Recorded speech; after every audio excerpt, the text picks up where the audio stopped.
waxaa jirta in af Soomaaliga in muddo ah uu ku socday horumar lixaad leh waxaan idiin caddayn karaa in muddo 100 sano af Soomaaliga la baarayay ma fahamsan tahay dhinacyo kala duwan waxaa laga baarayay dhinaca codaynta waxaa laga baarayay dhinaca suugaanta waxaa laga baarayay siday u dhismaan erayada waxaa kaloo baaritaan cilmiyeed lagu sameeyay siday u dhismaan erayada baaritaankaas waxaa ka soo baxay oo aad loo xiiseeyay af Soomaaliga ma fahamsan tahay iyo sida uu u shaqeeyo muddo 30 sano ah waxaa la baarayay labada eray oo kala ah cali baa yimid iyo cali waa yimid waxay ku kala duwan yihiin markaan maqalno cali baa yimid iyo cali waa yimid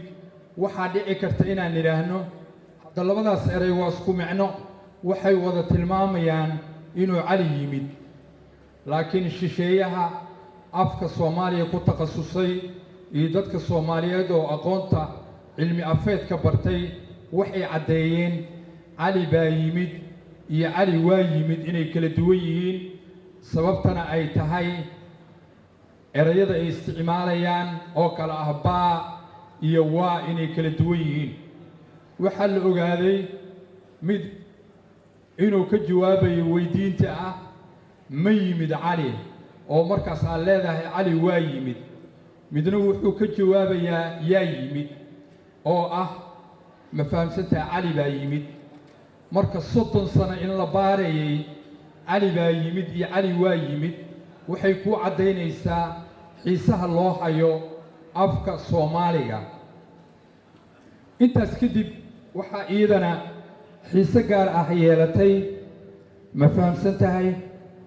af Soomaaliga inuu ka mid noqdo 4 luqadood oo luqadaha looga hadlo afka kuwa loogu baaris badan yahay afafkaas waxaa ka mid ah Amxaariga waxaa ka mid Swahiliga waxaa ka mid ah luqadda Hausa ee Nigeria looga hadlo iyo af Soomaaliga arrimahaas iyo 100 sano oo la baaray afka Soomaaliga waxay noo cadeynayaan in loo baahan yahay inaan ku faanno afkeena hooyo waxaa kaloo rabaa inaan idinla wadaago in dhinaca Afrika markii la fiiriyo af Soomaaliga loo aqoonsaday afafka loo yaqaano afafka isaga gudba xuduudaha ama loo yaqaano cross border language